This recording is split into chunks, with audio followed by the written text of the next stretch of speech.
5월 12일 화요일 새벽 말씀을 인터넷 사정에 의해서 11시 40분에 다시 드립니다. 마태복음 1장 1절입니다. 아브라함과 다윗의 자손 예수 그리스도의 계보라. 아멘. 창세기부터 말라기까지 인간은 끊임없이 실패했습니다.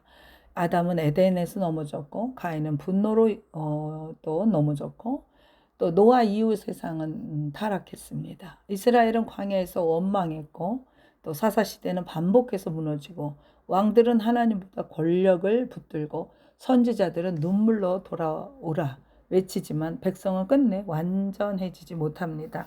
율법도 있었고 성전도 있었고 제사도 있었고 선지자도 있었지만 인간의 죄 문제는 해결되지 않았습니다.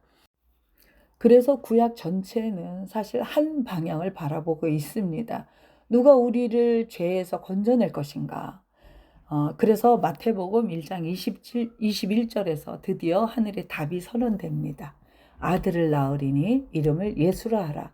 이는 그가 자기 백성을 그들의 죄에서 구원할 자이심이라. 아멘. 그가 자기 백성을 로마에서 구원할 자라고 하지 않았습니다.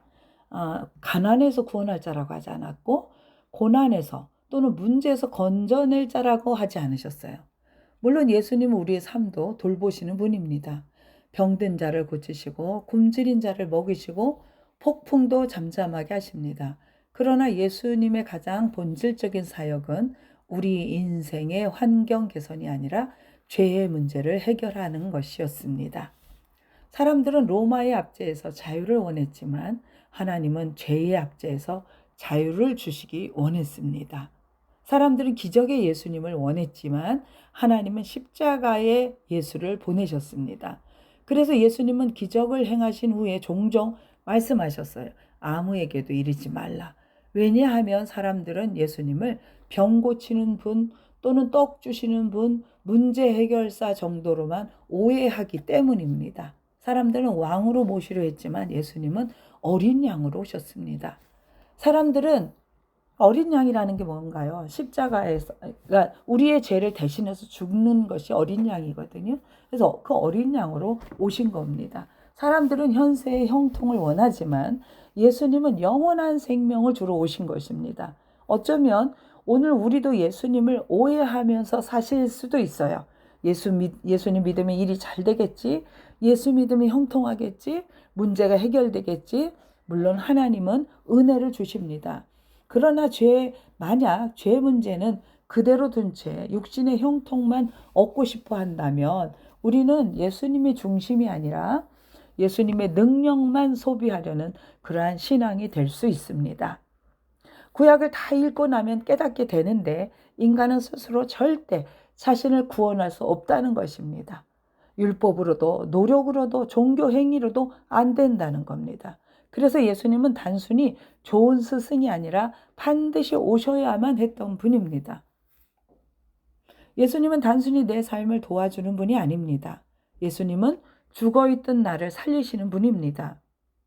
예수님은 단순히 내 문제를 해결하는 분이 아니라 나라는 존재 자체를 새롭게 하시는 분. 우리는 종종 천국보다 현실을 더 원하고 거룩보다 성공을 더 원하며 회개보다 형통을 더 원합니다. 하지만 예수님은 먼저 죄를 해결하러 오셨습니다. 왜냐하면 죄가 해결되지 않으면 형통도 결국 인간을 하나님에게서 더 멀어지게 만들 수밖에 없기 때문입니다.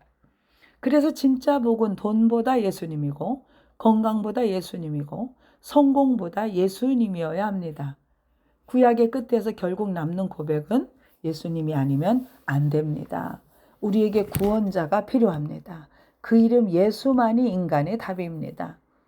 어떤 환경을 지나가든 예수님만이 나의 답입니다라고 고백하는 우리의 삶 가운데 그러한 고백이 우리의 삶 가운데 흔들리지 않는 믿음이 되길 바랍니다. 이 고백이 저와 여러분의 삶을 끝까지 지탱하는 힘이 되기를 주님의 이름으로 축복합니다. 기도하겠습니다. 사랑과 자비의 하나님 아버지, 구약의 긴 기다림 끝에 우리를 죄에서 구원할 유일한 이름 예수 그리스도를 보내주심에 감사합니다. 인간의 끊임없는 실패와 절망의 역사 속에서도 포기하지 않으시고 우리를 위해 대속의 길을 여신 하나님의 신실하심을 찬양합니다. 오늘도 우리가 단순히 환경의 형통을 구하는 자들이 아니라 우리 영혼의 근본적인 갈망을 채우시는 예수님 앞에 머물게 하옵소서. 특별히 주님 앞에 간절한 마음으로 중보하며 나아갑니다. 먼저 정유순 권사님, 응급수술을 했사오니 치료의 광선을 비춰서 깨끗하게 낫게 하여 주옵소서. 예수님은 우리의 환경을 넘어 죄의 문제를 해결하러 오셨지만 동시에 우리의 연약함을 아시기에 질병의 고통을 외면치 않으시는 분임을 믿습니다.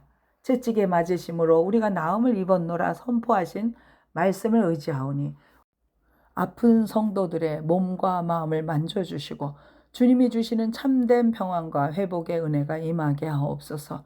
사랑하는 우리 자녀들을 주님의 손에 맡겨드립니다.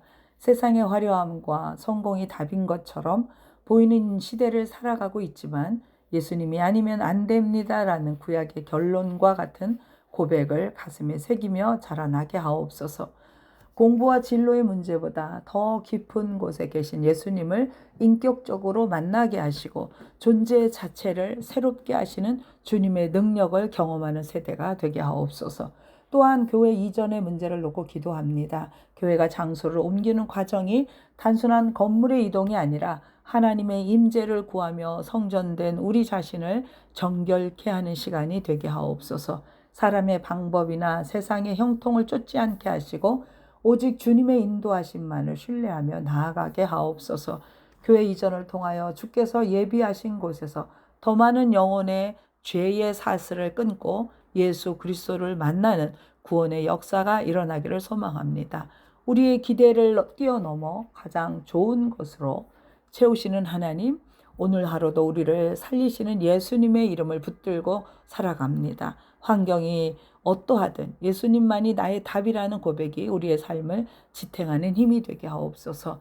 우리의 영원한 대속자 되시는 예수 그리스도의 이름으로 기도드립니다. 아멘. 아멘. 주님의 이름으로 사랑하고 축복합니다.